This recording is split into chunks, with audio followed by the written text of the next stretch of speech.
From migration to margin calls, the quiet collapse of the post-COVID housing boom. Summary statement.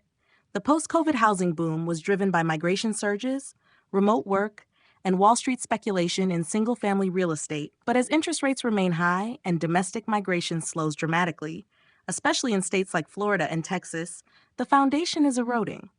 With home prices unaffordable, inventory rising, and buyers disappearing, the stage is set for a slow, quiet unraveling. This time, it's not bad borrowers. It's a frozen market, and Wall Street may be the last to realize the game has changed. One introduction: the illusion of endless demand. In the wake of COVID-19, the American housing market experienced a dramatic shift. Remote work opened the floodgates for urban flight, as families sought larger homes with outdoor space and home offices. This triggered a mass migration into states like Florida, Texas, and Arizona. With interest rates at historic lows and pandemic-era stimulus flowing, demand soared. Home builders ramped up production, and Wall Street smelled opportunity. In 2022, Florida alone saw a net domestic migration of over 314,000 people. Mortgage rates hovered near 2.7%, and real estate became the new gold rush. The market surged. Prices climbed. Builders couldn't keep up, but beneath the boom lay the same forces that have always brought bubbles to their knees. 2. Act 1. Wall Street arrives. The scale of institutional interest in single-family homes was unprecedented.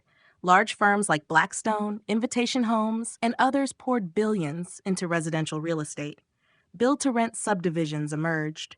Traditional homebuyers increasingly found themselves competing with well-funded investors, often losing out in bidding wars.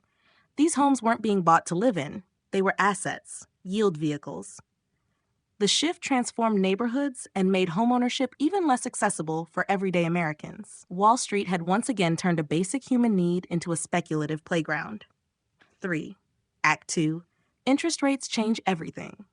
In 2022, the Federal Reserve began a steep hiking cycle to fight inflation. By 2023, mortgage rates had more than doubled, topping 7% for the first time in over 2 decades.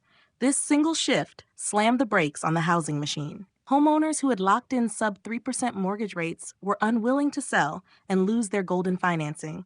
New buyers found themselves priced out. Affordability collapsed. The result, a frozen market. 4. Act 3. Migration falls off a cliff. Florida's population boom reversed course. After peaking in 2022, net domestic migration into the state fell to 185,000 in 2023 and then plunged to just 64,000 by 2024. The pattern eerily echoed the prelude to the 2008 financial crisis, when Florida's net migration dropped from positive 267,000 in 2005 to negative 40,000 by 2009. The implications are significant.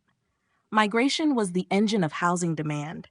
As fewer people relocate, vacancy rates rise, prices soften, and investor confidence wanes. The entire premise of the boom, perpetual inbound demand, no longer holds. This content is brought to you by Bobby Giggs. Promote your brand here and reach a wide audience across platforms like YouTube, Instagram, and Facebook. Follow the links in the description to get started. 5. Act 4. The housing market freezes. With fewer buyers and reluctant sellers, the housing market entered a deep freeze. In Florida, housing inventory soared to 168,717 listings in February 2025, a 40% year-over-year increase. Builders began offering steep discounts and incentives, including mortgage rate buydowns, just to move units. Even with price cuts, buyers are scarce. Many are waiting for either rates to fall or prices to collapse. Until one does, transactions remain sluggish and inventory keeps climbing. 6. The return of margin calls. Wall Street's bet on housing may be turning against them.